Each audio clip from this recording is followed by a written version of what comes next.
നേരത്തെ ജില്ലാ അധ്യക്ഷനോട് സൂചിപ്പിച്ചതുപോലെ കേരളത്തിൻ്റെ ഭരണത്തിന് വേണ്ടിയുള്ള ഗേറ്റ് വേ ആണ് തിരുവനന്തപുരത്ത് ഞങ്ങൾക്ക് കിട്ടിയിരിക്കുന്ന ഭരണം.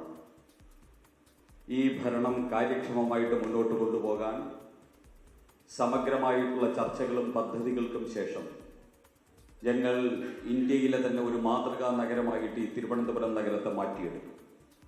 അതാണ് രാജീവ് ചന്ദ്രശേഖരന്റെ സ്വപ്നം.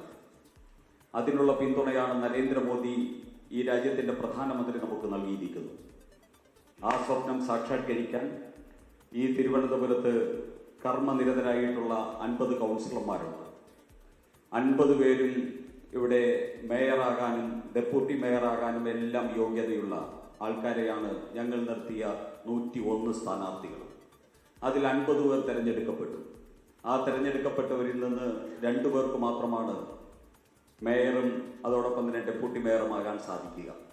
മറ്റെല്ലാവരും ഒരു കുടുംബം എന്ന നിലയിൽ കൂട്ടായിട്ട് ഒറ്റ മനസ്സോടുകൂടി നമ്മൾ ഒരുമിച്ച് ചേർന്ന് നരേന്ദ്രമോദി നമുക്ക് നൽകുന്ന പിന്തുണയോടുകൂടി വികസിത തിരുവനന്തപുരം എന്നുള്ള യാഥാർത്ഥ്യമാക്കും എന്നുള്ള കാര്യത്തിൽ സംശയമില്ല.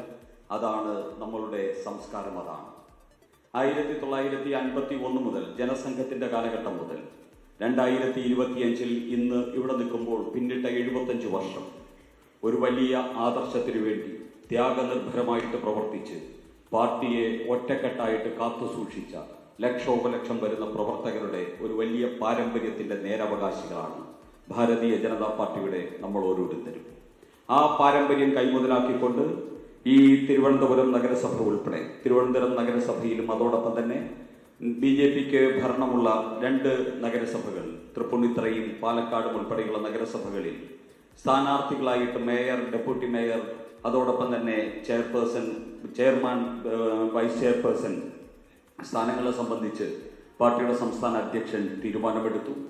ലോകത്തെവിടെയായാലും ഏത് സമയത്തും 24 വാർത്തകളും ഓഗ്മെന്റഡ് റിയാലിറ്റി പാക്കേജുകളും എക്സ്പ്ലെയിനറുകളും വിശദമായി കാണാൻ ഞങ്ങളുടെ യൂട്യൂബ് ചാനൽ നിങ്ങൾക്ക് സബ്സ്ക്രൈബ് ചെയ്യാം.